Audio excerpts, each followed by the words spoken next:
12 अक्टूबर 1999 को वज़ीर आज़म मियां नवाज शरीफ की हुकूमत का तख्ता उलटने के ऑपरेशन की निगरानी करने वाले 111 ब्रिगेड के commander lieutenant general retired Salahuddin Satti ने इस इकदाम को अफसोसनाक करार दिया है। Saudi news website Urdu news को इंटरव्यू देते हुए सलाहुद्दीन सत्ती ने कहा है कि 12 अक्टूबर उनकी सालगिरह का दिन भी है और इस रोज वो सालगिरह के मौके पर कुरान खानी में मसरूफ थे, जब उन्हें बताया गया कि वज़ीर आज़म नवाज शरीफ ने जनरल परवेज मुशर्रफ को हटाकर जनरल जियाउद्दीन भट्ट को आर्मी चीफ मुकर्रर कर दिया है। इसके कई घंटे बाद वो ऑपरेशन हुआ जिसके नतीजे में नवाज शरीफ का तख्ता उल्टा गया और जनरल परवेज मुशर्रफ मुल्क के चीफ एग्जीक्यूटिव बन गए। रिपोर्ट के मुताबिक सलाहुद्दीन सत्ती फौज के दूसरे अहम तरीन ओहदे चीफ ऑफ जनरल स्टाफ से रिटायर हुए थे। उन्होंने बताया कि जुलाई 1999 में जब उन्हें सियाचिन से बुलाकर 111 ब्रिगेड का कमांडर मुकर्रर किया गया तो उस वक्त से ही फौज और सिविल हुकूमत के दरमियान तनाव की बातें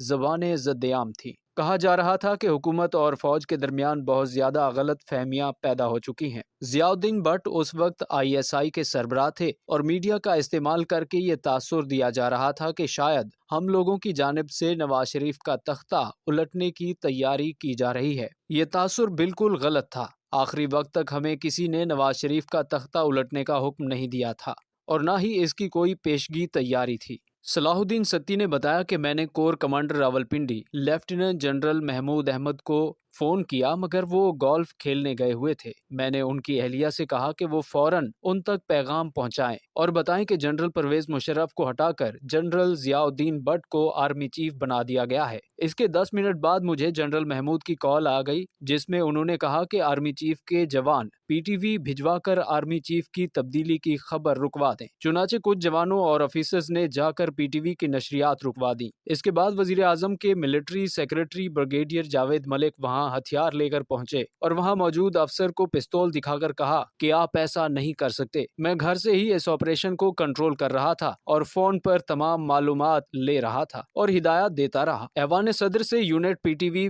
भेजने के अलावा कुछ जवान वजीर आजम हाउस के दरवाजे पर भी भेजे गए मगर हमारा कोई जवान शाम तक अंदर दाखिल नहीं हुआ जब तक जनरल महमूद वहां खुद नहीं पहुंच गए। शाम को जनरल महमूद पहली दफा वजीर आजम हाउस के अंदर गए। उनके साथ मेजर जनरल अली जान औरकजई और कुछ लोग और भी थे। वो वजीर आजम नवाज शरीफ को वहां से लेकर गए। मैं एक बार फिर ये कहूंगा कि ये एक बदकिस्मत वाकया था। इसके लिए मैं यही अल्फाज इस्तेमाल कर सकता हूँ।